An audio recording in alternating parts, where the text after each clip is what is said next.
Okay, you can go ahead and start now. Alrighty, welcome everyone.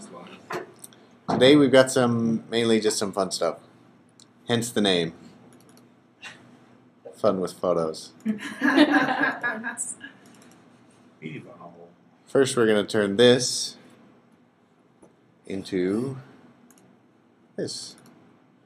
A planet. Oh, wow. Cool. Alrighty. Okay, so you have to start with the panorama picture. You probably wouldn't have to, but we've got to stretch it out 400%, and then we're going to wrap it around itself. So in my practice, it works best if you have a full tree that doesn't actually get cropped off. Alright, so pull up canvas size, this image canvas size,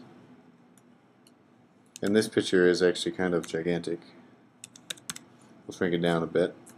So we're making it perfectly square, right? See how that makes it square? Also, I'm going to turn the background into a layer by double-clicking on it. Otherwise, we get white. So, here we are. Alrighty. So we're going to pull up Free Transform, Command-T. We're going to flip vertical. And then if you notice right up here, you have these this percentage here. What we're going to do after this, we'll squish it back down. So we're going to scale it up 400%. So that says 400. You can probably go a little more too if you want, but 400 is about normal. And you don't want your trees to quite touch the top. They can be close, but just not touching.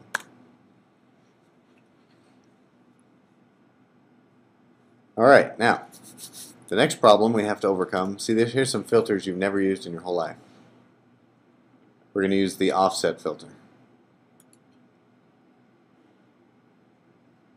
which is under the other filters category. The filters you don't use category. You can see what the offset does is it moves it a certain number of pixels to the right or left, so you can see where the edges of your image are actually going to come together, so we have to make that seam not be a seam. So Tie up the pictures, is that what you're saying? it's like it wrapped it around, so it brought the left side over to the right side and connected the two, because we know somewhere in the middle, so you can see right here now, this is from the other side. We just brought it over here. Yeah, we'll kind of pick a spot that looks good, maybe something right there. So we know this edge and this edge line up perfectly, but we just got to go ahead and fix this edge, this seam here. Otherwise you have a really funny line in your planet. It'd be bad planet making.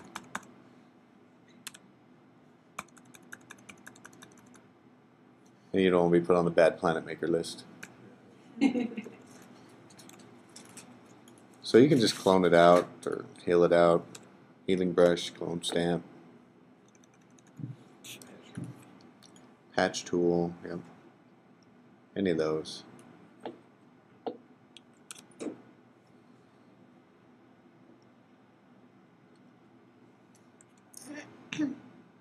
And we're going to have to shrink this image down anyways. It's 10,000 pixels by 10,000 pixels right now.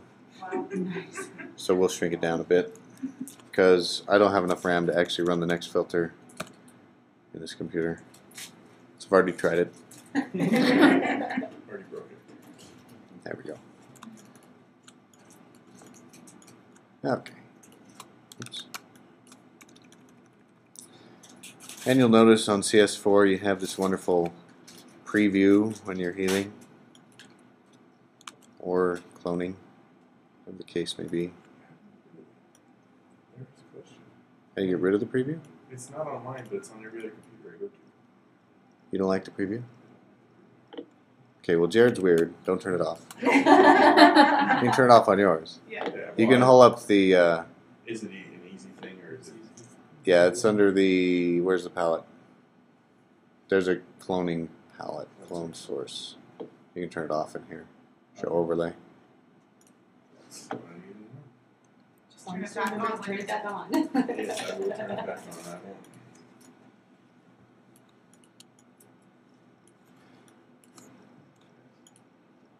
I've turned it off before. There are times when you might not want it. You know, sometimes I actually want to see what I'm pointing at, not what I'm trying to put there. I think you can hit your option key. Anyway, there's a few other things you can do to see under it or whatever.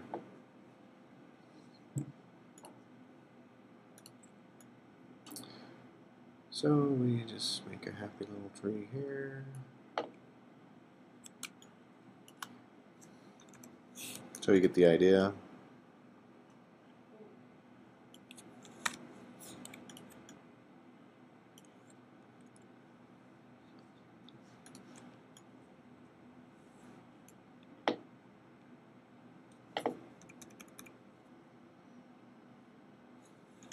You can feel the excitement building.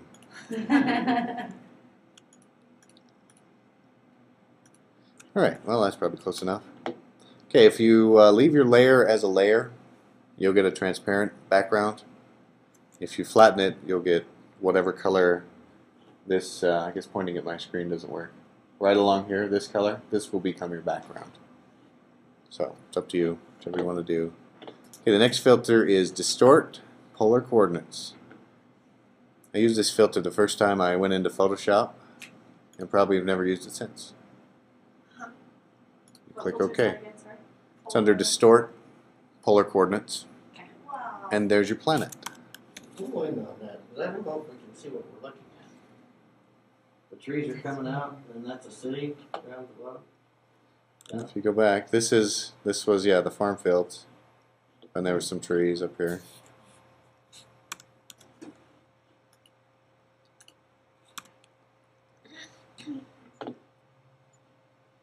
Looks Pretty amazing. kind of like a little island Kinda, yeah. Mhm. because how it looks like the sand and then it goes out into the water. Mhm. That is cool. There you go. Now we all know how to make a plan. Yep. You may need to know that in a few thousand million years. Anyway. So there's first. Isn't that fun? So does it pull out the bottom? While you're The photographing. bottom part where the trees are, that's where it makes the trees pop out. It's just the lower part of the picture. So it takes your picture and it kind of wraps it around itself. Mm-hmm. So the trees, somewhere in here was our edge. In fact, if you go, we can go back a few steps. If we go back to our offset.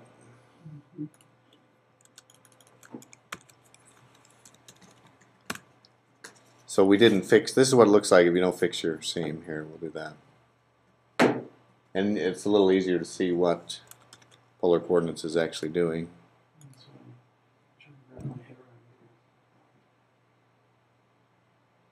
So you can see that's where the edges are. It's taking the edge and it's squishing it like that. So just because those trees are tall and skinny and they've been kind of, And they're on the edges. yeah, They come that's out the why top. it doesn't look like the trees are stretched and affected. Right, and because we stretched them out to begin with, when it wraps it around and squishes it, it makes them look a little more normal. If you didn't stretch them out, it'd just kind of be this blob circle thing. So the basic picture was kind of the curve, and that's the best kind of thing to do. Yeah, yeah. From what I haven't used this a whole lot, so. But yeah, if you want the trees to pop out, something like this, some on trees on the edges Other or one edge. Other things that help is if your background is like you're 400%, it Mhm. overlaid off the picture, Right. so the sky's there. If you do it exactly at the crop lines, it will leave a circle. It will leave blank spaces around all the corners. And if you run the, we can run it without the layer being flat. You can see there. So anyway, if there's any right up here, if there's any transparency, you'll get transparent background. So, but it has to be perfectly square to work.